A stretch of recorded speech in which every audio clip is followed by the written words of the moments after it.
কেবলা বদলের ব্যাপারে মানুষদের ভেতর থেকে কিছু মূর্খ লোক অচিরেই বলতে শুরু করবে, এ কি হল? এতদিন যে কেবলার উপর তারা প্রতিষ্ঠিত ছিল, আজ কিসে তাদের সেদিক থেকে ফিরিয়ে দিল? হে নবী, তুমি তাদের বলে দাও, পূর্ব পশ্চিম সবই আল্লাহ তাআলার জন্য। আল্লাহ তাআলা যাকে ইচ্ছা তাকে সঠিক পথে পরিচালিত করেন। এভাবেই আমি তোমাদের এক মধ্যপন্থী মানব দলে পরিণত করেছি, যেন তোমরা দুনিয়ার অন্যান্য মানুষদের উপর হেদায়েতের সাক্ষী হয়ে থাকতে পারো, এবং একইভাবে রসুলও তোমাদের উপর সাক্ষী হয়ে থাকতে পারে। যে কেবলার উপর তোমরা এতদিন প্রতিষ্ঠিত ছিলে, আমি তা এই উদ্দেশ্যেই নির্ধারণ করেছিলাম, যাতে করে আমি এ কথাটা জেনে নিতে পারি যে তোমাদের মধ্যে কে রসুলের অনুসরণ করে আর কে তার কথা থেকে ফিরে যায়। তাদের উপর এটা ছিল কঠিন পরীক্ষা। অবশ্য আল্লাহ তাআলা যাদের হেদায়েত দান করেছেন তাদের কথা আলাদা।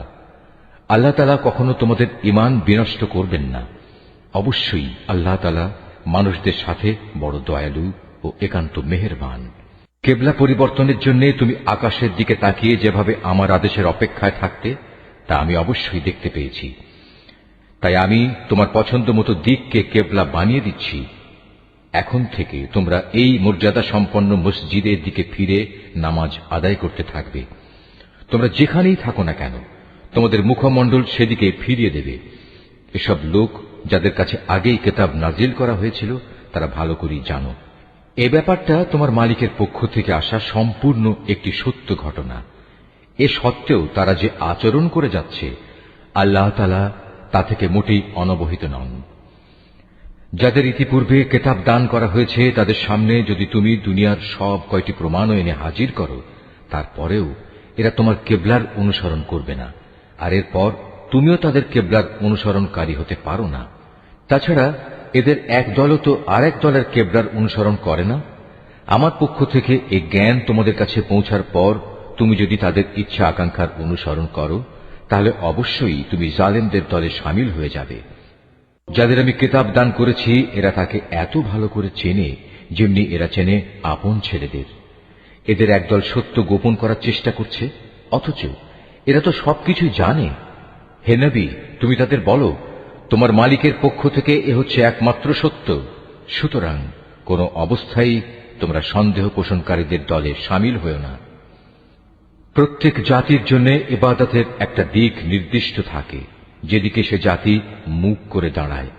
অতএব তোমরা আসল কল্যাণের দিকে অগ্রসর হবার কাজে একে অপরের সাথে প্রতিযোগিতা করো। তোমরা যেখানেই থাকো না কেন, তিনি তোমাদের সবাইকে এক স্থানে এনে হাজির করবেন। অবশ্যই আল্লাহ তাআলা সব কিছুর উপর ক্ষমতাবান।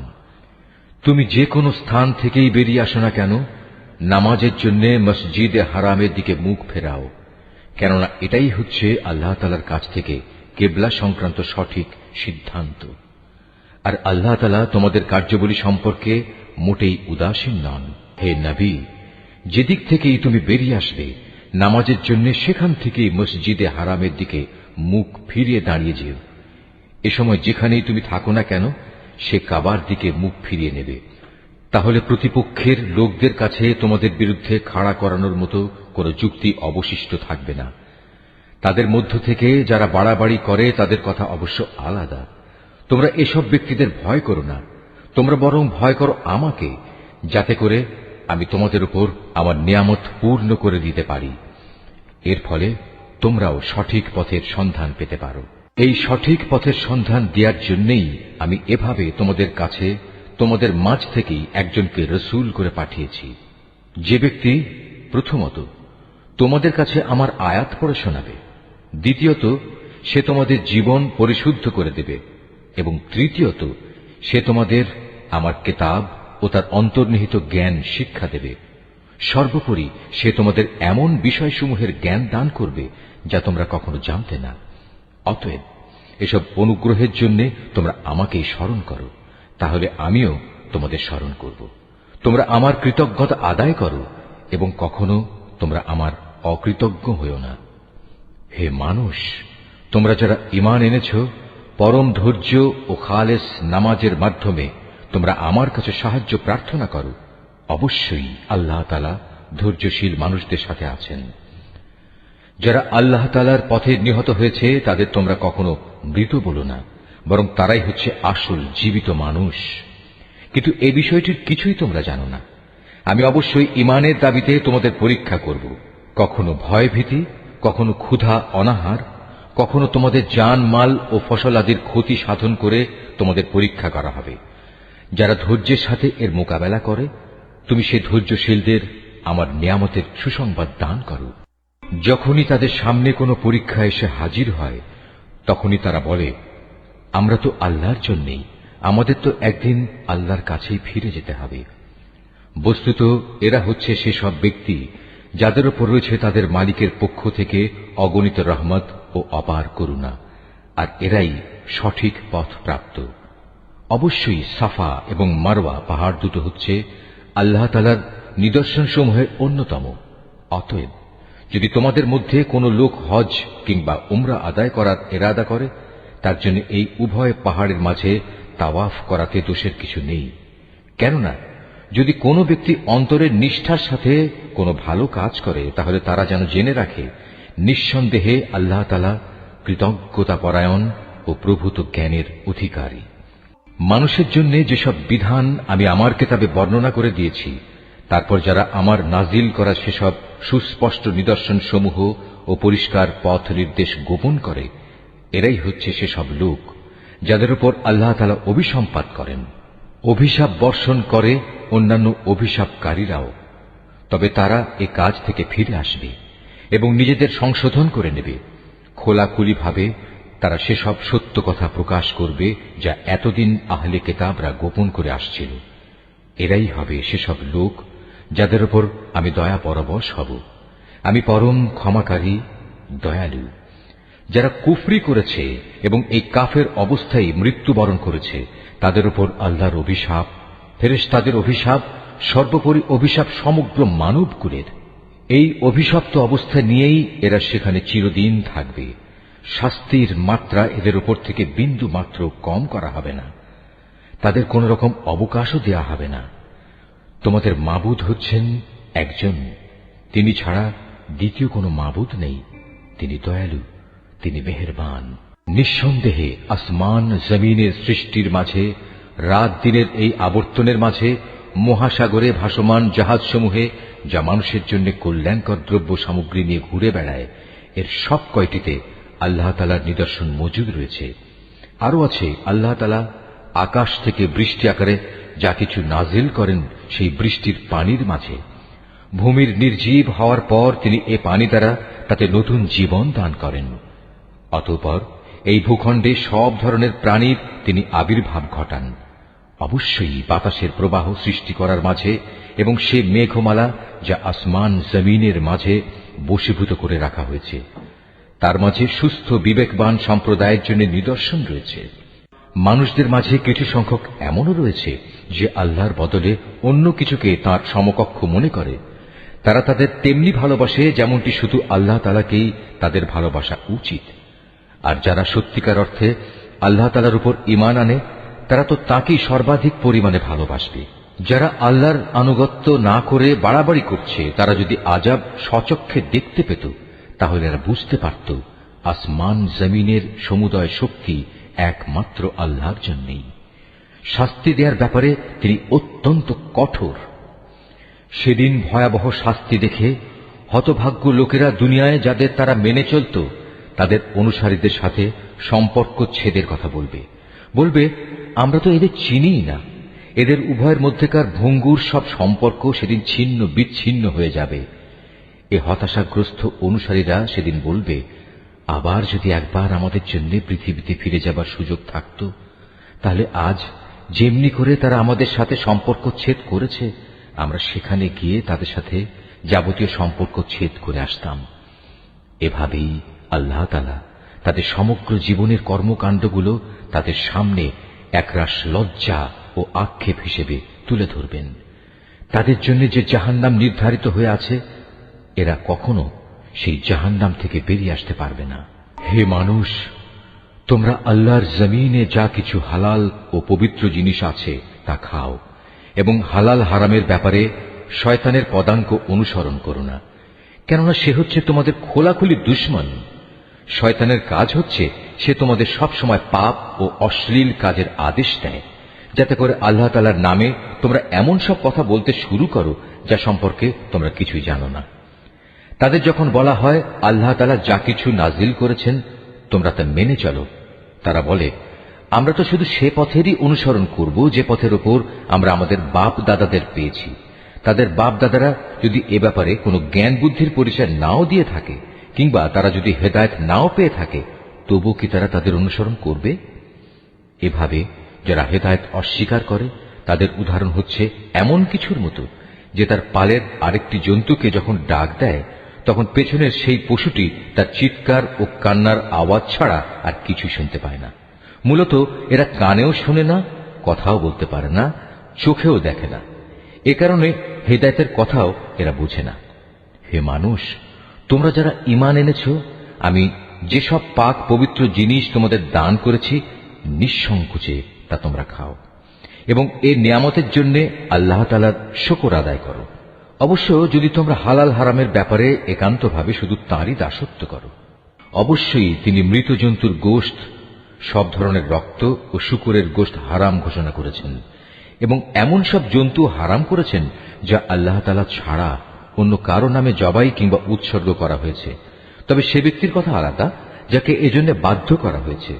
যদি সে ব্যক্তি এমন হয় যে সে আল্লাহর আইনের সীমা লঙ্ঘনকারী হয় না, অথবা যেটুকু হলে জীবনটা বাঁচে তার চেয়ে বেশি ভোগ করে তাতে অভ্যস্ত হয়ে পড়ে না, তাহলে এই অপারগতার সময় হারাম খেলে তার উপর কোনো গুনাহ নেই। অবশ্যই আল্লাহ তাআলা ক্ষমাশীল, তিনি অনেক মেহেরবান। এ সত্ত্বেও যারা আল্লাহর নাজিল করা তার কিতাবের অংশবিশেষ গোপন করে রাখে এবং সামান্য বৈষয়িক মূল্যে তা বিক্রি করে দেয়, তারা এটা দিয়ে যা হাসিল করে তা হচ্ছে আগুন, যা দিয়ে তারা নিজেদের পেট ভর্তি করে রাখে। শেষ বিচারের দিনে আল্লাহ তাআলা তাদের সাথে কথা বলবেন না, তিনি তাদের সেদিন পবিত্রও করবেন না। ভয়াবহ আযাব এদের জন্য নির্দিষ্ট। এরা হেদায়েতের বদলে গুমরাহির পথ কিনে নিয়েছে, ক্ষমার বদলে তারা আযাব বেছে নিয়েছে। এরা ধৈর্যের সাথে ধীরে ধীরে জাহান্নামের আগুনের উপর গিয়ে পড়েছে। এটা এই জন্যে আল্লাহ তাআলা মানব জাতির জন্য আগে থেকেই সত্য দ্বীন সহকারে কিতাব নাজিল করে দিয়েছেন। যারা এই কিতাবে মতবিরোধে লিপ্ত হয়েছে তারা সত্য ও ন্যায়ের পথ থেকে অনেক দূরে নিক্ষিপ্ত হয়ে গেছে। তোমরা তোমাদের মুখ পূর্ব দিকে ফেরাও বা পশ্চিম দিকে ফেরাও, এতে কিন্তু কোনোই কল্যাণ নিহিত নেই।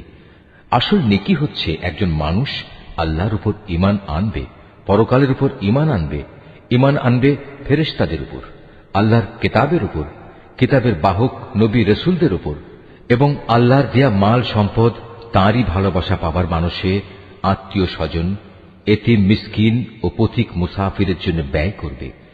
সাহায্য প্রার্থী দুস্থ মানুষ, সর্বোপরি মানুষদের কয়েদ ও দাসত্বের বন্দী দশা থেকে মুক্ত করার কাজে অর্থ ব্যয় করবে, নামাজ প্রতিষ্ঠা করবে, দারিদ্র্য বিমোচনের জন্য যাকাত আদায় করবে।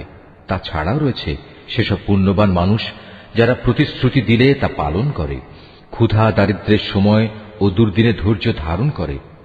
মূলত এরাই হচ্ছে সত্যবাদী এবং এরাই হচ্ছে প্রকৃত আল্লাহভীরু মানুষ। হে মানুষ, যারা ঈমান এনেছ, তোমাদের জন্য নরহত্যার কিসাস তথা প্রতিশোধ কিভাবে নিতে হবে তা নির্ধারণ করে দেয়া হয়েছে, এবং তা এই যে মৃত স্বাধীন ব্যক্তির বদলে স্বাধীন ব্যক্তি দণ্ডাজ্ঞা পাবে, দাসের বদলে পাবে দাস, নারীর বদলে নারীর উপর দণ্ড প্রযোজ্য হবে। অবশ্য যে হত্যাকারীকে যাকে হত্যা করা হয়েছে তার পরিবারের লোকেরা কিংবা তার ভাইয়ের পক্ষ থেকে ক্ষমা করে দেয়া হয়, তার ক্ষেত্রে কোন ন্যায়ানুগ পন্থা অনুসরণ করে তা সম্পন্ন করতে হবে। এটা তোমাদের মালিকের পক্ষ থেকে দণ্ড হ্রাস করার উপায় এবং তার একটি অনুগ্রহ মাত্র। যদি কেউ এর পরেও বাড়াবাড়ি করে তাহলে তার জন্য কঠোর শাস্তি রয়েছে। হে বিবেকবান লোকেরা, আল্লাহর নির্ধারিত এই কিসাসের মাঝেই সত্যিকার অর্থে তোমাদের সমাজ ও জাতির জীবন নিহিত রয়েছে। আশা করা যায় অতঃপর তোমরা সতর্ক হয়ে চলবে। হে ঈমানদার লোকেরা, তোমাদের জন্য এই আদেশ জারি করা হয়েছে যে যদি তোমাদের মাঝে কোনো লোকের মৃত্যু এসে হাজির হয় এবং সে যদি কিছু সম্পদ রেখে যায়, তাহলে ন্যায়ানুগ পন্থায় তা বন্টনের কাজে তার পিতামাতা ও আত্মীয় স্বজনের জন্য ওসিয়তের ব্যবস্থা রয়েছে। এটা পরহেজগার লোকদের উপর একান্ত করণীয়। যারা তার এই ওসিয়ত শুনে নেয়ার পর নিজেদের স্বার্থে তা পাল্টে নিল, তাদের জানা উচিত এটা বদলানোর অপরাধের দায়িত্ব তাদের উপরেই বর্তাবে। আল্লাহ তাআলা সবকিছুই শোনেন এবং সবকিছুই তার জানা। অবশ্য কারো যদি ওসিয়তকারীর কাছ থেকে এই ধরনের আশঙ্কা থাকে যে সে পক্ষপাতিত্ব করে কারো প্রতি অবিচার করে গেছে কিংবা কারো সাথে এর ফলে নাইনসাফি করা হয়েছে, তাহলে যদি সদিচ্ছা নিয়ে মূল বিষয়টি সংশোধন করে নেয়, এতে তার কোনো দোষ হবে না। আল্লাহ তাআলা বড়ই ক্ষমাশীল, মেহেরবান।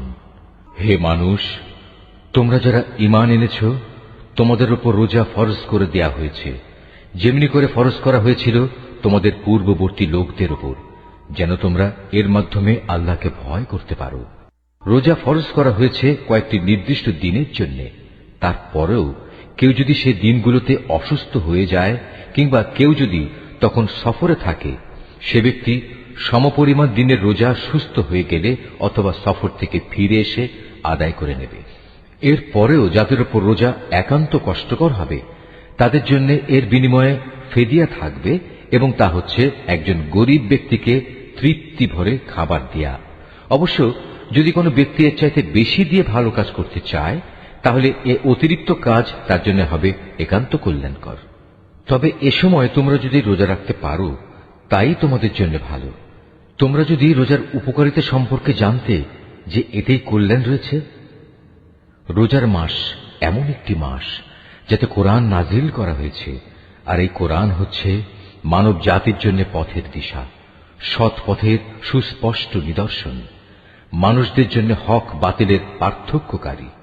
অতএব তোমাদের মধ্যে যে ব্যক্তি এ মাসটি পাবে, সে এ মাসে রোজা রাখবে। তবে যদি সে অসুস্থ হয়ে পড়ে কিংবা সফরে থাকে, সে পরবর্তী কোনো সময় গুনে গুনে সেই পরিমাণ দিন পূরণ করে নেবে।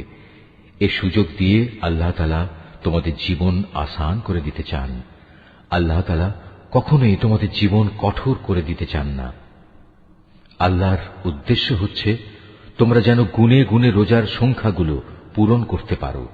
আল্লাহ তাআলা তোমাদের কোরআনের মাধ্যমে জীবন যাপনের যে পদ্ধতি শিখিয়েছেন, তার জন্য তোমরা তাঁর মাহাত্ম্য বর্ণনা করতে এবং তাঁর কৃতজ্ঞতা আদায় করতে পারো। হে নবী, আমার কোন বান্দা যখন তোমাকে আমার ব্যাপারে জিজ্ঞেস করে, তাকে তুমি বলে দিও, আমি তার একান্ত কাছেই আছি। আমি আহ্বানকারীর ডাকে সাড়া দেই যখন সে আমাকে ডাকে। তাই তাদের উচিত আমার আহ্বানে সাড়া দেয়া এবং সম্পূর্ণভাবে আমার উপরই ঈমান আনা। আশা করা যায় এতে করে তারা সঠিক পথের সন্ধান পাবে। রোজার মাসের রাতের বেলায় তোমাদের স্ত্রীদের কাছে যৌন মিলনের জন্য যাওয়া তোমাদের জন্য হালাল করে দেয়া হয়েছে, কারণ তোমাদের নারীরা যেমনি তোমাদের জন্য পোশাক স্বরূপ, ঠিক তোমরাও তাদের জন্য পোশাক সমতুল্য। আল্লাহ তাআলা এটা জানেন। রোজার মাসে রাতের বেলায় স্ত্রী সহবাসের ব্যাপারে তোমরা নানা ধরনের আত্মপ্রতারণার আশ্রয় নিচ্ছিলে, তাই তিনি তোমাদের উপর থেকে কড়াকড়ি শিথিল করে তোমাদের উপর দয়া করলেন এবং তোমাদের মাফ করে দিলেন। এখন তোমরা চাইলে তাদের সাথে সহবাস করতে পারো, এবং এ ব্যাপারে আল্লাহ পাক তোমাদের জন্য যা বিধিবিধান কিংবা সন্তান লিখে রেখেছেন তা সন্ধান করো। রোজার সময় পানাহারের ব্যাপারে আল্লাহর নির্দেশ হচ্ছে, তোমরা পানাহার অব্যাহত রাখতে পারো যতক্ষণ পর্যন্ত রাতের অন্ধকার রেখার ভেতর থেকে ভোরের শুভ্র আলোক রেখা তোমাদের জন্য পরিষ্কার প্রতিভাত না হয়। অতঃপর তোমরা রাতের আগমন পর্যন্ত রোজা পূর্ণ করে নাও। তবে মসজিদে যখন তোমরা ইতিকাফ অবস্থায় থাকবে, তখন নারী সম্ভোগ থেকে বিরত থেকো। এই হচ্ছে আল্লাহ তাআলার নির্ধারিত সীমারেখা। অতএব তোমরা কখনো এর কাছেও যেও না। এভাবেই আল্লাহ তাআলা তাঁর যাবতীয় নিদর্শন মানুষদের জন্য বলে দিয়েছেন, যাতে করে তারা এ আলোকে আল্লাহ তাআলাকে ভয় করতে পারে।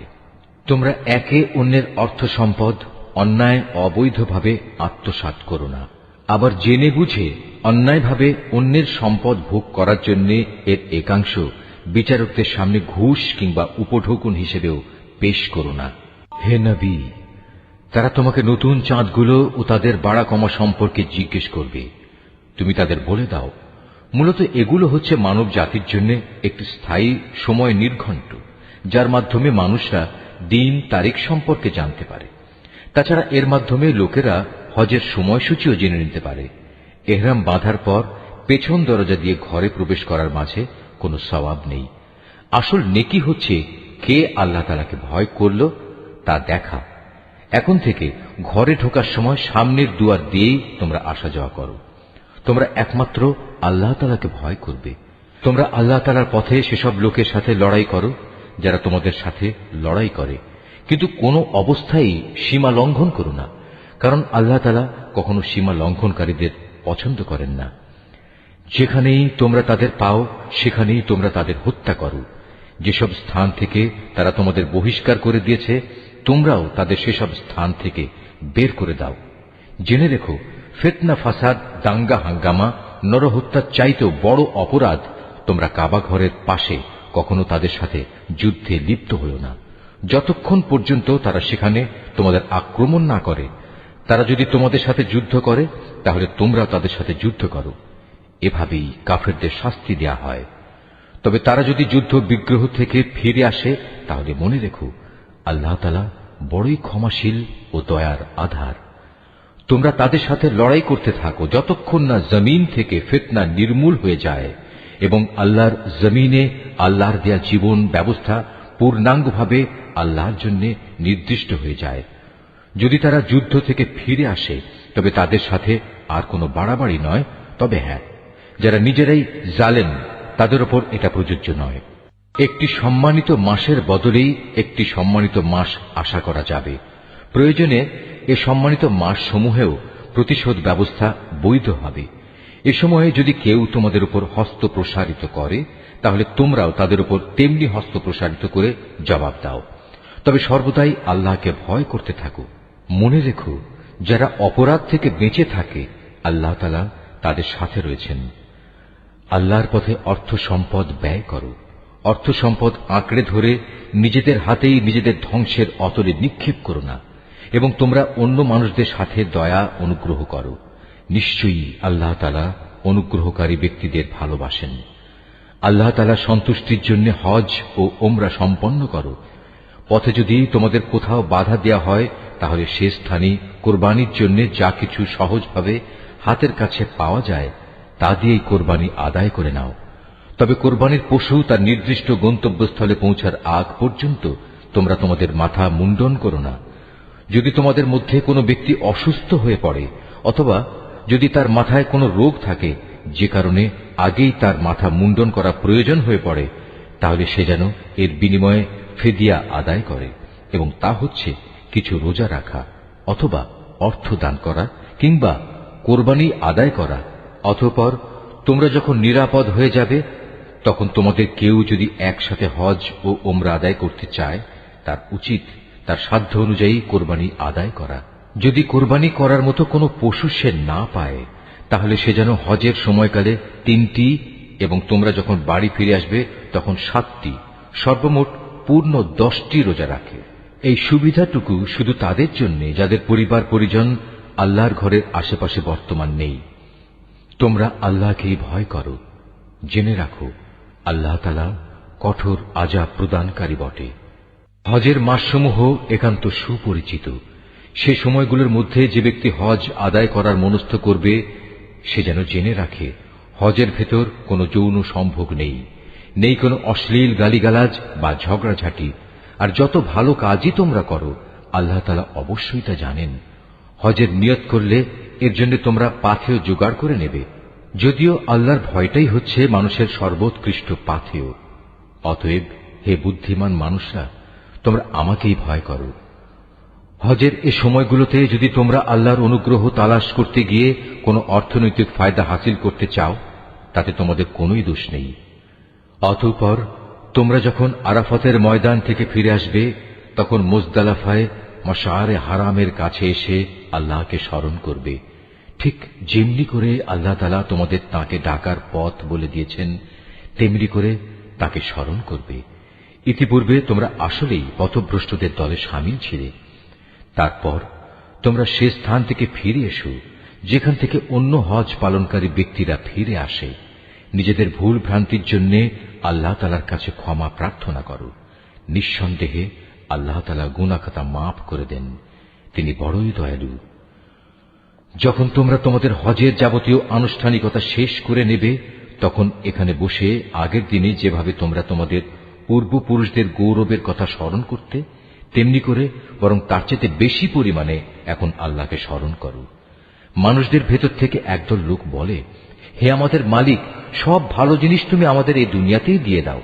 বস্তুত যারা এ ধরনের কথা বলে তাদের জন্য পরকালে আর কোনো পাওনাই বাকি থাকে না। আবার এ মানুষদেরই আর এক দল বলে, হে আমাদের প্রতিপালক, এ দুনিয়ায়ও তুমি আমাদের কল্যাণ দান করো, পরকালেও তুমি আমাদের কল্যাণ দাও, সর্বোপরি তুমি আমাদের আগুনের আযাব থেকে নিষ্কৃতি দাও। এ ধরনের লোকদের তাদের নিজ নিজ উপার্জন মোতাবেক তাদের যথার্থ হিস্সা রয়েছে। আল্লাহ তাআলাই হচ্ছেন দ্রুত হিসাব গ্রহণকারী। হাতে গোনা হজের এ কয়টি দিনে বেশি পরিমাণে আল্লাহকে স্মরণ করো। হজের পর যদি কেউ তাড়াহুড়ো করে দুদিনের মধ্যে মিনা থেকে মক্কায় ফিরে আসে, তাতে যেমন কোনো দোষ নেই, তেমনি যদি কোনো ব্যক্তি সেখানে আরো বেশি অপেক্ষা করতে চায়, তাতেও কোনো দোষ নেই। এই নিয়ম হচ্ছে তার জন্য যে আল্লাহকে ভয় করেছে। তোমরা শুধু আল্লাহ তাআলাকে ভয় করো এবং জেনে রাখো একদিন তোমাদের তাঁর কাছেই জড়ো করা হবে। মানুষদের মাঝে এমন লোকও আছে পার্থিব জীবনে যার কথা তোমাকে খুবই উৎফুল্ল করবে। তার মনে যা কিছু আছে তার উপর সে আল্লাহ তাআলাকে সাক্ষী বানায়, কিন্তু এর প্রকৃত পরিচয় হচ্ছে সে ভীষণ ঝগড়াটে ব্যক্তি। আবার সে যখন আল্লাহর জমিনের কোথাও ক্ষমতার আসনে বসতে পারে, তখন সে নানা প্রকারে অশান্তি সৃষ্টি করতে শুরু করে, জমিনের শস্য ক্ষেত্র বিনাশ করে, জীবজন্তুর বংশ নির্মূল করতে চায়। মূলত আল্লাহ তাআলা কখনো বিপর্যয় সৃষ্টিকারী মানুষদের পছন্দ করেন না। যখন তাকে বলা হয় ফিতনা ফাসাদ সৃষ্টি না করে তুমি আল্লাহ তাআলাকে ভয় করো, তখন তাকে মিথ্যা অহংকারে পেয়ে বসে, যা গুনাহর সাথে মেশানো থাকে। মূলত এ চরিত্রের লোকের জন্য জাহান্নামী যথেষ্ট, আর তা হচ্ছে একান্ত নিকৃষ্টতম ঠিকানা। এ মানুষদের ভেতর আবার এমন কিছু লোক রয়েছে যারা আল্লাহ তাআলার এতটুকু সন্তুষ্টি লাভের জন্য নিজের জীবন পর্যন্ত বিক্রি করে দেয়। আল্লাহ তাআলা এ ধরনের বান্দাদের প্রতি সত্যিই অনুগ্রহশীল। হে ইমানদার লোকেরা, তোমরা পুরোপুরি ইসলামের ছায়াতলে এসে যাও এবং কোন অবস্থায় অভিশপ্ত শয়তানের পদাঙ্ক অনুসরণ করো না, কেননা শয়তান হচ্ছে তোমাদের প্রকাশ্যতম দুশমন। আল্লাহ তাআলার পক্ষ থেকে এসব সুস্পষ্ট নিদর্শন তোমাদের কাছে এসে যাওয়ার পরও যদি তোমাদের পদস্খলন হয়, তাহলে নিশ্চিত জেনে রাখো আল্লাহ তাআলা মহাবিজ্ঞ ও পরাক্রমশালী। তারা কি সেদিনের অপেক্ষা করছে যখন আল্লাহ তাআলা স্বয়ং তার ফেরেশতা সহ মেঘের ছায়া দিয়ে এখানে আসবেন এবং তখন তাদের ভাগ্যের চূড়ান্ত ফয়সালা হয়ে যাবে। সব কয়টি ব্যাপার সর্বশেষে তাঁর কাছেই উপনীত হবে। তুমি বনী ইসরায়েলদের জিজ্ঞেস করো, কি পরিমাণ সুস্পষ্ট নিদর্শন আমি তাদের দান করেছি। আমি তাদের বলেছি, যার কাছে হেদায়েতের নিয়ামত আসার পর সে নিজে তা বদলে ফেলে, তার জন্য আল্লাহ তাআলা কঠোর শাস্তি দানকারী। যারা আল্লাহ তাআলাকে অস্বীকার করেছে তাদের জন্য তাদের এ পার্থিব জীবনটা খুব লোভনীয় করে সাজিয়ে রাখা হয়েছে। এরা ঈমানদার ব্যক্তিদের বিদ্রূপ করে, অথচ এই ঈমানদার ব্যক্তি যারা আল্লাহ তাআলাকে ভয় করেছে, শেষ বিচারের দিন তাদের মর্যাদা এদের তুলনায় অনেক বেশি হবে। আল্লাহ তাআলা যাকে চান তাকে অপরিমিত রিজিক দান করেন। একসময় সব মানুষ একই উম্মতের অন্তর্ভুক্ত ছিল, পরে এরা নানা দলে উপদলে বিভক্ত হয়ে তাদের স্রষ্টাকেই ভুলে গেল। তখন আল্লাহ তাআলা সঠিক পথের অনুসারীদের সুসংবাদবাহী আর গুনাহগারদের জন্য আযাবের সতর্ককারী হিসেবে নবীদের পাঠালেন। তিনি সত্যসহ গ্রন্থ নাজিল করলেন, যেন তা মানুষদের এমন পারস্পরিক বিরোধ সমূহের চূড়ান্ত ফয়সালা করতে পারে যে ব্যাপারে তারা মতবিরোধ করে। তাদের কাছে সুস্পষ্ট হেদায়েত পাঠানো সত্ত্বেও তারা পারস্পরিক বিদ্রোহ ও বিদ্বেষ সৃষ্টির জন্য মতবিরোধ করেছে। অতঃপর আল্লাহ তাআলা তাদের সবাইকে স্বীয় ইচ্ছায় সেই সঠিক পথ দেখালেন, যার ব্যাপারে ইতিপূর্বে তাদের মধ্যে মতবিরোধ সৃষ্টি হয়েছিল। আল্লাহ তাআলা যাকে চান তাকে সঠিক পথ দেখান। তোমরা কি মনে করে নিয়েছ যে তোমরা এমনি এমনি বেহেশতে চলে যাবে? এখনো পূর্ববর্তী নবীদের অনুসারীদের বিপদের মতো কিছুই তোমাদের উপর নাজিল হয়নি। তাদের উপর বহু ধরনের বিপর্যয় ও সংকট এসেছে। কঠোর নির্যাতনে তারা নির্যাতিত হয়েছে, কঠিন নিপীড়নে তারা শিহরিত হয়ে উঠেছে। এমনকি স্বয়ং আল্লাহর নবী ও তার সঙ্গী সাথীরা অত্যাচারে অতিষ্ঠ হয়ে এক পর্যায়ে এই বলে আর্তনাদ করে উঠেছে, আল্লাহ তাআলার সাহায্য কবে আসবে? আল্লাহ তাআলা তাঁর প্রিয়জনদের সান্ত্বনা দিয়ে বললেন, অবশ্যই আল্লাহ তাআলার সাহায্য অতি নিকটে। তারা তোমার কাছে জানতে চাইবে তারা কি কি খাতে খরচ করবে। তুমি তাদের বলে দাও, যা কিছুই তোমরা তোমাদের পিতামাতার জন্য, আত্মীয় স্বজনদের জন্য, এতিম অসহায় মিসকিনদের জন্য এবং মুসাফিরদের জন্য খরচ করবে, তাই আল্লাহ তাআলা গ্রহণ করবেন। যা ভালো কাজ তোমরা করবে আল্লাহ তাআলা তা অবশ্যই জানতে পারবেন। সত্য প্রতিষ্ঠা ও অসত্য নির্মূল করার জন্য যুদ্ধ তোমাদের উপর ফরজ করে দেয়া হয়েছে, আর এটাই তোমাদের ভালো লাগে না। কিন্তু তোমাদের জেনে রাখা উচিত, এমন কোন জিনিস তো থাকতে পারে যা তোমাদের ভালো লাগে না, অথচ তাই তোমাদের জন্য কল্যাণকর। আবার একইভাবে এমন কোন জিনিস যা তোমাদের খুবই ভালো লাগবে, কিন্তু পরিণামে তা হবে তোমাদের জন্য খুবই ক্ষতিকর। আল্লাহ তাআলাই সব চাইতে ভালো জানেন, তোমরা কিছুই জানো না। সম্মানিত মাস ও তাতে যুদ্ধ করা সম্পর্কে তারা তোমাকে জিজ্ঞেস করবে।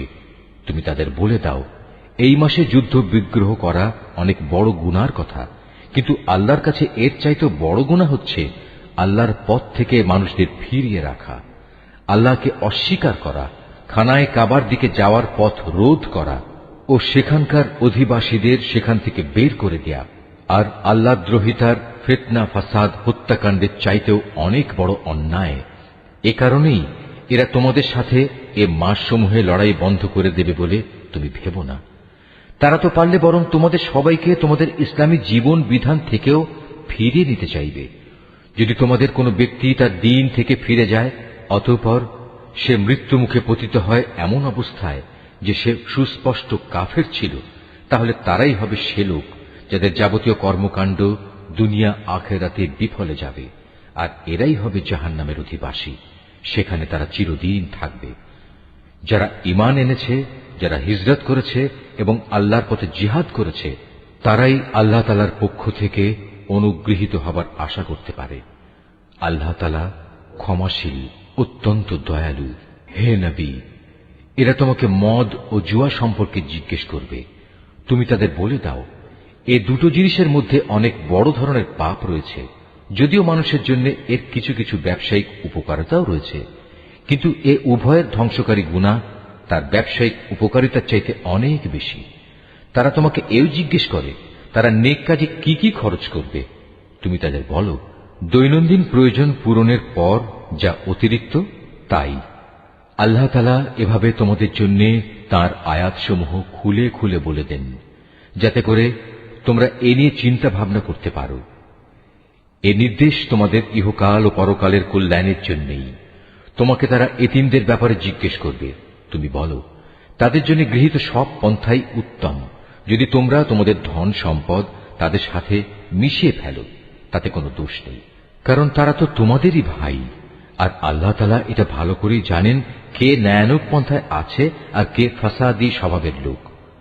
আল্লাহ তাআলা চাইলে এ ব্যাপারে আরো অধিক কড়াকড়ি আরোপ করতে পারতেন। নিঃসন্দেহে আল্লাহ তাআলা ক্ষমতাবান এবং কুশলীও। তোমরা কখনো কোনো মুশরিক নারী বিয়ে করো না, যতক্ষণ না তারা ঈমান আনে। মনে রেখো, একজন মুসলমান দাসীও একজন ঐতিহ্যবাহী মুশরিক নারীর চাইতে উত্তম, যদিও এ মুশরিক নারীটি তোমাদের বেশি ভালো লাগে। হে মুসলিম মহিলারা, তোমরা কখনো কোনো মুশরিক পুরুষদের বিয়ে করো না, যতক্ষণ না তারা আল্লাহর উপর ঈমান আনে। কেননা একজন ঈমানদার দাসও একজন উঁচু খানদানের মুশরিক ব্যক্তির চাইতে ভালো, যদিও এ মুশরিক ব্যক্তিটি তোমাদের ভালো লাগে। আসলে এরা তোমাদের জাহান্নামের আগুনের দিকেই ডেকে নেবে। আর আল্লাহ তাআলা হামেশাই তার মোমেন বান্দাদের তার আদেশ বলে জান্নাত ও ক্ষমার দিকে আহ্বান জানান, এবং এজন্যে তিনি তার আয়াতসমূহ মানুষদের কাছে স্পষ্ট করে বর্ণনা করেন, যাতে করে তারা উপদেশ গ্রহণ করতে পারে। হে নবী, তারা তোমার কাছ থেকে মহিলাদের মাসিক ঋতুকাল ও এ সময়ে তাদের সাথে দৈহিক মিলন সম্পর্কে জানতে চাইবে। তুমি তাদের বলো, আসলে মহিলাদের এ সময়টা হচ্ছে একটি অপবিত্র ও কষ্টকর অবস্থা। কাজেই ঋতুস্রাবকালে তাদের সঙ্গ বর্জন করবে এবং তোমরা দৈহিক মিলনের জন্য তাদের কাছে যেও না, যতক্ষণ না তারা পুনরায় পবিত্র হয়। অতঃপর তারা যখন পুরো পাক সাফ হয়ে যায় তখন তোমরা তাদের কাছে যাও। দৈহিক মিলনের যে পদ্ধতি আল্লাহ তাআলা শিখিয়ে দিয়েছেন সেভাবে যাবে। আল্লাহ তাআলা অবশ্যই সেসব লোকদের ভালোবাসেন যারা আল্লাহর দিকেই ফিরে আসে এবং যারা পাক পবিত্রতা অবলম্বন করে। তোমাদের স্ত্রীরা হচ্ছে তোমাদের জন্য সন্তান উৎপাদনের ফসল ক্ষেত্র। তোমরা তোমাদের এই ফসল ক্ষেত্রে যেভাবে ইচ্ছা সেভাবেই গমন করো। তোমরা সময় থাকতে নিজেদের জন্য কিছু অগ্রিম নেক আমল পাঠিয়ে দাও। তোমরা আল্লাহকে ভয় করো। জেনে রেখো, একদিন তোমাদের সবাইকে তাঁর সামনাসামনি হতে হবে। মোমেনদের তুমি পুরস্কারের সুসংবাদ দান করো। তোমরা তোমাদের এমন শপথের জন্য আল্লাহর নামকে কখনো ঢাল হিসাবে ব্যবহার করবে না, যার মাধ্যমে ভালো কাজ করা, আল্লাহ তাআলাকে ভয় করা এবং মানুষদের মাঝে শান্তি শৃঙ্খলা প্রতিষ্ঠা করার কাজ থেকে তোমরা দূরে থাকবে। কারণ আল্লাহ তাআলা তোমাদের সবকিছুই শোনেন এবং সব কথাই তিনি জানেন। আল্লাহ তাআলা তোমাদের নিরর্থক শপথের জন্য কখনো পাকড়াও করবেন না, তবে তিনি অবশ্যই সেসব শপথের ব্যাপারে তোমাদের জিজ্ঞাসাবাদ করবেন, যা তোমরা আন্তরিকভাবে সম্পন্ন করো। বস্তুত আল্লাহ তাআলা বড় ক্ষমাশীল ও ধৈর্যশীল। যেসব লোক নিজ স্ত্রীদের কাছে যাবে না বলে কসম করেছে, তাদের এ ব্যাপারে মনস্থির করার জন্য 4 মাসের অবকাশ রয়েছে। এ সময়ের ভেতর যদি তারা তাদের কসম থেকে ফিরে আসে, তাহলে জেনে রেখো আল্লাহ তাআলা ক্ষমাশীল ও দয়াবান। আর তারা যদি এ সময়ের ভেতর তালাক দেওয়ার সিদ্ধান্ত করে, তাহলে তারা যেন জেনে রাখে আল্লাহ তাআলা সব শোনেন, জানেন। তালাকপ্রাপ্তা মহিলারা যেন 3টি মাসিক ঋতু অথবা ঋতু থেকে পবিত্র থাকার 3টি মুদ্দত পর্যন্ত নিজেদের পুনরায় বিয়ের বন্ধন থেকে দূরে রাখে। তাদের গর্ভে আল্লাহ তাআলা যা কিছু সৃষ্টি করেছেন তা গোপন করা কোনো অবস্থায় তাদের পক্ষে ন্যায়সঙ্গত হবে না, যদি তারা আল্লাহর উপর এবং পরকালের উপর ঈমান আনে। এ সময়ের ভেতর তাদের ফিরিয়ে নেয়ার ব্যাপারে তাদের স্বামীরা অবশ্য বেশি অধিকারী, যদি তারা উভয়ে পরস্পর মিলেমিশে চলতে চায়। পুরুষদের উপর নারীদের যেমন ন্যায়ানুগ অধিকার রয়েছে, তেমনি রয়েছে নারীদের উপর পুরুষের অধিকার। পারিবারিক ভরণ পোষণের দায়িত্বের কারণে তাদের উপর পুরুষের মর্যাদা একমাত্রা বেশি রয়েছে। আল্লাহ তাআলা বিপুল ক্ষমতার মালিক, তিনি পরম কুশলী। তালাক 2 বার মাত্র উচ্চারণ করা যেতে পারে। তৃতীয়বারের আগেই হয় সম্মান মর্যাদার সাথে তাকে ফিরিয়ে আনতে হবে, অথবা সহৃদয়তার সাথে তাকে চলে যেতে দেবে। তোমাদের জন্য এটা কোনো অবস্থায় ন্যায়সঙ্গত নয় যে বিয়ের আগে যা কিছু তোমরা তাদের দিয়েছ তা তাদের থেকে ফিরিয়ে নেবে। তবে আল্লাহর নির্দিষ্ট সীমারেখার ভেতরে থেকে স্বামী স্ত্রী একত্রে জীবন কাটাতে পারবে না এমন আশঙ্কা যদি দেখা দেয়, তখন আলাদা হয়ে যাওয়াটাই উত্তম। এমন অবস্থায় যদি তোমাদের ভয় হয় যে এরা আল্লাহর বিধানের গণ্ডির ভেতর থাকতে পারবে না, তাহলে স্ত্রী যদি স্বামীকে কিছু বিনিময় দেয় এবং তা দিয়ে বিচ্ছেদ ঘটিয়ে নেয়, তাহলে তাদের উভয়ের উপর এটা কোনো দূষণীয় বিষয় হবে না। জেনে রাখো, এটা হচ্ছে আল্লাহর নির্ধারিত সীমারেখা, তা কখনো অতিক্রম করো না। আর যারা আল্লাহর দেয়া সীমারেখা লঙ্ঘন করে তারা হচ্ছে সুস্পষ্ট জালেম। যদি সে তাকে তালাক দিয়েই দেয়, তাহলে তারপর এ স্ত্রী তার জন্য আর বৈধ হবে না। হ্যাঁ, যদি তাকে অপর কোনো স্বামী বিয়ে করে এবং নিয়ম মাফিক তাকে তালাক দেয় এবং পরবর্তী পর্যায়ে তারা যদি সত্যি মনে করে তারা এখন স্বামী স্ত্রীর অধিকার সম্পর্কে আল্লাহর সীমারেখা মেনে চলতে পারবে, তাহলে পুনরায় বিয়ে বন্ধনে ফিরে আসাতে তাদের উপর কোনো দোষ নেই। এটা হচ্ছে আল্লাহর বেঁধে দেয়া সীমারেখা। যারা এ সম্পর্কে অবগত আছে, আল্লাহ তাআলা তাদের জন্য এই নির্দেশ সুস্পষ্ট করে পেশ করেন। যখন তোমরা স্ত্রীদের তালাক দাও এবং তারা যখন তাদের অপেক্ষার সময় ইদ্দত পূর্ণ করে নেয়, তখন হয় মর্যাদার সাথে তাদের ফিরিয়ে আনো, নতুবা ভালোভাবে তাদের বিদায় করে দাও। শুধু কষ্ট দেওয়ার উদ্দেশ্যে কখনো তাদের আটকে রেখো না। এতে তোমরা আল্লাহর নির্ধারিত সীমারেখাই লঙ্ঘন করবে। আর যে ব্যক্তি এমন কাজ করে সে প্রকারান্তরে নিজের উপরই জুলুম করে। সাবধান, আল্লাহর নির্দেশ সমূহকে কখনো হাসি তামাশার বস্তু মনে করো না। স্মরণ করো তোমরা ছিলে অজ্ঞ। আল্লাহ তাআলা তোমাদের উপর হেদায়েতের বাণী পাঠিয়ে নিয়ামত দান করেছেন।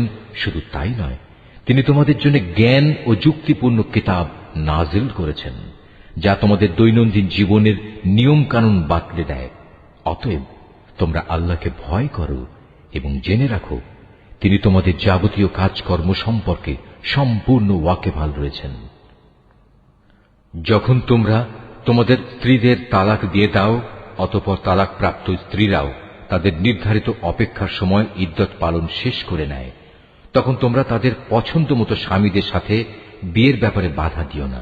যদি তারা বিয়ের জন্য সম্মানজনকভাবে কোনো ঐক্যমত্যে পৌঁছে থাকে, তোমাদের ভেতর যারা আল্লাহ তাআলা ও পরকালীন জীবনের উপর বিশ্বাস স্থাপন করে তাদের এ আদেশই দেয়া হচ্ছে। মূলত এটা তোমাদের জন্য অধিক সম্মানের এবং অনেক পবিত্র কর্মধারা, কারণ আল্লাহ তাআলা জানেন তোমরা কিছুই জানো না। মায়েদের পুরো 2 বছরই সন্তানকে বুকের দুধ খাওয়ানো উচিত। এ নিয়ম তার জন্য যে চায় সন্তানের দুধ খাওয়ানো পুরো মাত্রায় আদায় করুক। সন্তানের পিতা দুধ খাওয়ানোর জন্য মায়েদের সম্মানজনক ভরণ পোষণ সুনিশ্চিত করবে। কোন ব্যক্তির উপর তার সাধ্যাতীত বোঝা চাপিয়ে দেয়া যাবে না। পিতার সঙ্গতির কথা ভাবতে গিয়ে দেখতে হবে মায়েরাও যেন আবার নিজ সন্তান নিয়ে বেশি কষ্টে না পড়ে যায়, এবং পিতাকেও যেন সন্তান জন্ম দেওয়ার কারণে অযথা কষ্টে পড়ে যেতে না হয়, সেটাও খেয়াল রাখতে হবে। সন্তানের পিতার অবর্তমানে তার উত্তরাধিকারীদের উপর সন্তানের জন্মদাত্রী মায়ের অধিকার এভাবেই বহাল থাকবে। তবে কোন পর্যায়ে পিতা মাতা যদি পারস্পরিক সম্মতি ও পরামর্শের ভিত্তিতে আগেভাগেই সন্তানের দুধ ছাড়িয়ে নিতে চায়, তাতেও তাদের উপর কোনো দোষের কিছু নেই। তোমরা যদি নিজেদের বদলে অন্য কাউকে সন্তানের দুধ খাওয়ানোর জন্য নিয়োগ করতে চাও, এবং যদি দুগ্ধদাত্রীর পাওনা যথাযথভাবে বুঝিয়ে দেয়া হয়, তাতেও কোনো গুনাহ নেই। সর্বাবস্থায় আল্লাহ তাআলাকে ভয় করো এবং জেনে রেখো তোমরা যা কিছুই করো আল্লাহ তাআলা তার সব কিছুই দেখতে পান। তোমাদের মধ্যে যারা মৃত্যু মুখে পতিত হয় এবং তারা যদি তাদের স্ত্রীদের জীবিত রেখে যায়, সে অবস্থায় স্ত্রীরা যদি বিয়ে করতে চায়, তাহলে তারা তাদের নিজেদের 4 মাস 10 দিন পর্যন্ত সময় বিয়ে থেকে বিরত থাকবে। অপেক্ষার এ সময়টুকু যখন তারা পূরণ করে নেবে, তখন নিজেদের বিয়ের ব্যাপারে তারা ন্যায়ানুগ পন্থায় যা ইচ্ছা তাই করতে পারবে, এবং এ বিষয়টিতে তাদের উপর কোনো গুনাহ নেই।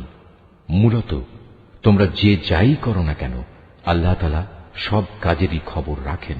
এমনকি সে অপেক্ষার সময় শেষ হওয়ার আগেও তোমরা কেউ যদি তাকে বিয়ে করার জন্য পয়গাম পাঠাও, কিংবা তেমন কোনো ইচ্ছা যদি তোমরা নিজেদের মনের ভেতর লুকিয়েও রাখো, তাতেও তোমাদের উপর কোনো দোষ নেই, কেননা আল্লাহ তাআলা এটা ভালো করেই জানেন। তাদের কথা অবশ্যই তোমরা বারবার মনে করবে, কিন্তু সাবধান, আড়ালে আবডালে থেকে গোপনে তাদের বিয়ের কোনো প্রতিশ্রুতি দিও না। তাদের সাথে কখনো তোমাদের কথা বলতে হলে তা বলবে সম্মানজনক পন্থায়, আর ইদ্যত অপেক্ষার শরীয়ত সম্মত সময় শেষ হবার আগে কখনো তার সাথে বিয়ের সংকল্প করো না। জেনে রেখো তোমাদের মনের সব ইচ্ছা অভিসন্ধির কথা কিন্তু আল্লাহ তাআলা ভালো করেই জানেন। অতএব তোমরা একমাত্র তাঁর থেকেই সতর্ক হও, এবং একথাও জেনে রেখো আল্লাহ তাআলা অত্যন্ত ধৈর্যশীল, মহান ক্ষমাশীল। স্ত্রীদের শারীরিকভাবে স্পর্শ করা কিংবা তাদের জন্য মোহরের কোনো অঙ্ক নির্ধারণের আগেই যদি তোমরা তাদের তালাক দাও, তাতে শরীয়তের দৃষ্টিতে তোমাদের উপর কোনো গুনাহ নেই। এ পরিস্থিতিতে মোহরের কোনো অঙ্ক নির্ধারিত না হলেও তাদের ন্যায়ানুগ পন্থায় কিছু পরিমাণ অর্থ আদায় করে দেবে। ধনী ব্যক্তির উপর থাকবে নিজ ক্ষমতা অনুযায়ী, এবং গরিব ব্যক্তির উপর থাকবে তার সঙ্গতি অনুযায়ী। এটা নেককার লোকদের উপর আরোপিত স্ত্রীদের একটি অধিকার বটে। যদি এমন হয় তোমরা তাদের শারীরিকভাবে স্পর্শ করনি, কিন্তু মোহরের অঙ্ক নির্ধারিত করে নিয়েছ, এমতাবস্থায় যদি তোমরা তাদের তালাক দাও, তাহলে তাদের জন্য থাকবে নির্ধারিত মোহরের অর্ধেক পরিমাণ, যা আদায় করে দিতে হবে। হ্যাঁ, তালাকপ্রাপ্তা স্ত্রী নিজের থেকে যদি তোমাদের তা মাফ করে দেয়, কিংবা যে স্বামীর হাতে বিয়ের বন্ধন রয়েছে সে যদি স্ত্রীকে নির্দিষ্ট পরিমাণের বেশি দিয়ে অনুগ্রহ দেখাতে চায়, তাহলে তা হবে আল্লাহ ভীতিরও একান্ত কাছাকাছি। কখনো একে অপরের প্রতি দয়া ও সহৃদয়তা দেখাতে ভুলো না, কারণ তোমরা কে কি কাজ করো তার সবকিছুই আল্লাহ তাআলা পর্যবেক্ষণ করছেন। তোমরা নামাজ সমূহের উপর গভীরভাবে যত্নবান হও, বিশেষ করে মধ্যবর্তী নামাজ, এবং আল্লাহর জন্য বিনীতভাবে দাঁড়িয়ে থাকো। অতঃপর যদি তোমরা ভীতিপ্রদ কোনো অবস্থার সম্মুখীন হও, তখন প্রয়োজনে তোমরা নামাজ পড়বে পায়ের উপর দাঁড়িয়ে কিংবা সওয়ারের উপর থাকা অবস্থায়। তারপর তোমরা যখন নিরাপদ হয়ে যাবে তখন আল্লাহ তাআলাকে স্মরণ করো, যেভাবে আল্লাহ তাআলা তাকে স্মরণ করার নিয়ম শিখিয়েছেন, যার কিছুই তোমরা ইতিপূর্বে জানতে না। তোমাদের মধ্যে থেকে যদি কেউ মৃত্যুমুখে পতিত হয় এবং সে বিধবা স্ত্রীদের রেখে যায়, তার উত্তরসূরিদের জন্য তার ওসিয়ত থাকবে যেন তারা 1 বছর পর্যন্ত তাদের স্ত্রীদের ব্যয়ভার বহন করে, কোনো অবস্থায় যেন তার ভিটে মাটি থেকে তাকে বের করে দেয়া না হয়।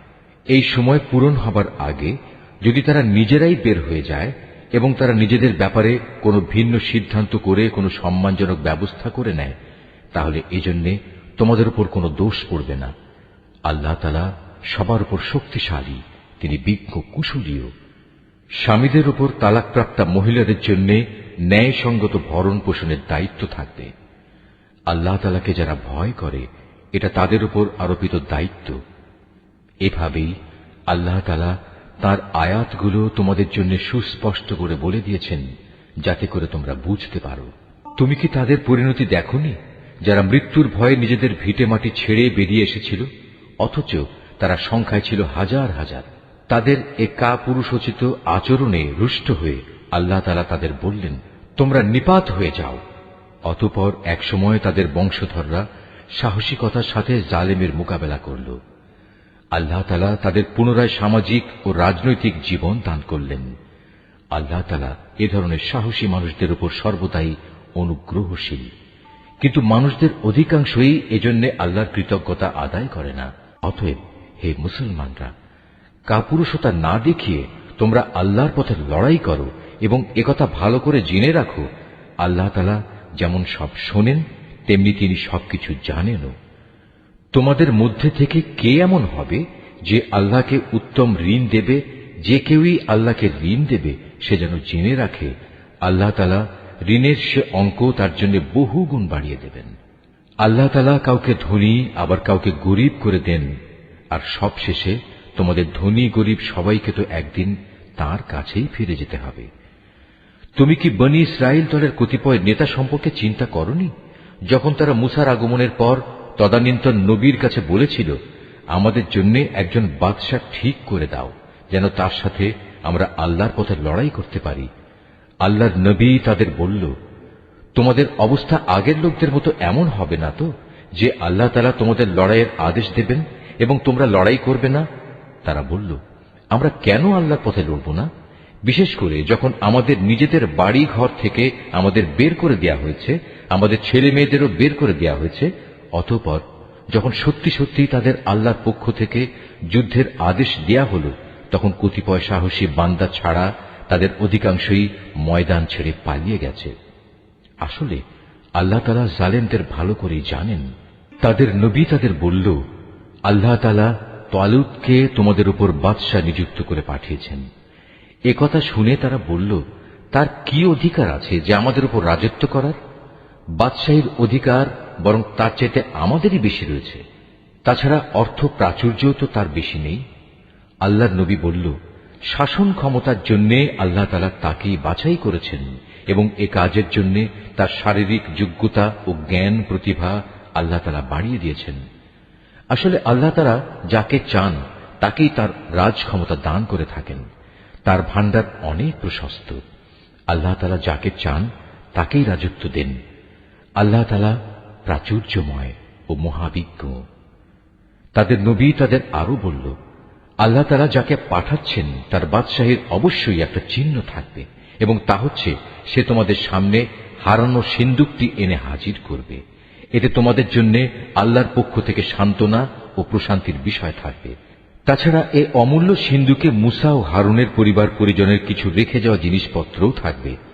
আল্লাহ তাআলার নির্দেশে তার ফেরেশতারা এই সিন্দুক তোমাদের জন্য বহন করে আনবে। যদি তোমরা বিশ্বাস স্থাপন করো তাহলে তোমরা দেখবে এ সব কিছুতে তোমাদের জন্য এক ধরনের নিদর্শন রয়েছে। রাজত্ব পেয়ে তালুত নিজ বাহিনী নিয়ে যখন এগিয়ে গেল, তখন সে তার লোকদের বলল, আল্লাহ তাআলা একটি নদীর পানি দিয়ে তোমাদের পরীক্ষা করবেন। যদি তোমাদের মধ্যে কেউ এর পানি পান করে, তাহলে সে আর আমার দলভুক্ত থাকবে না, আর যে ব্যক্তি তা খাবে না, সে অবশ্যই আমার দলভুক্ত থাকবে। তবে কেউ যদি তার হাত দিয়ে সামান্য এক আঁজলা পানি খেয়ে নেয়, তা ভিন্ন কথা। অতঃপর সেখানে গিয়ে হাতে গোনা কয়েকজন লোক ছাড়া আর সবাই তৃপ্তি ভরে পানি পান করল। এ কয়জন লোক যারা তার কথায় তার সাথে ঈমান এনেছিল, তারা এবং তালুত যখন নদী পার হয়ে এগিয়ে গেল, তখন তারা নিজেদের দীনতা দেখে বলে উঠল, হে আল্লাহ, আজ জালুত এবং তার বিশাল বাহিনীর মোকাবেলা করার শক্তি আমাদের নেই। এ সময় তাদেরই সাথী বন্ধুরা যারা জানত তাদের আল্লাহর সামনে হাজির হতে হবে, তারা বলল, ইতিহাসে এমন অনেকবারই দেখা গেছে আল্লাহর সাহায্য নিয়ে একটি ক্ষুদ্র দলও বিশাল সেনাবাহিনীর উপর জয়ী হয়েছে। কেননা আল্লাহ তাআলা ধৈর্যশীলদের সাথেই থাকেন। তারপর যখন সে তার সৈন্য নিয়ে মোকাবেলা করার জন্য দাঁড়ালো, তখন তারা আল্লাহর কাছে সাহায্য চেয়ে বলল, হে আমাদের মালিক, তুমি আমাদের সবরের তৌফিক দান করো, দুশমনের মোকাবেলায় আমাদের কদম অটল রাখো এবং অবিশ্বাসী কাফেরদের মোকাবেলায় তুমি আমাদের সাহায্য করো। লড়াইয়ের ময়দানে তারা তাদের পর্যুদস্ত লাঞ্ছিত করে দিল এবং দাউদ আল্লাহর সাহায্য নিয়ে জালুতকে হত্যা করল। আল্লাহ তাআলা তাকে দুনিয়ার রাজত্ব দান করলেন এবং তাকে রাজ ক্ষমতা চালানোর কৌশল শিক্ষা দিলেন। আল্লাহ তাআলা তাকে নিজ ইচ্ছা মতো আরো বহু বিষয়ে জ্ঞান দান করলেন। আসলে আল্লাহ তাআলা যদি যুগে যুগে একদল লোককে দিয়ে আর একদল লোককে শায়েস্তা না করতেন, তাহলে এই ভূখণ্ড ফিতনা ফাসাদে ভরে যেত।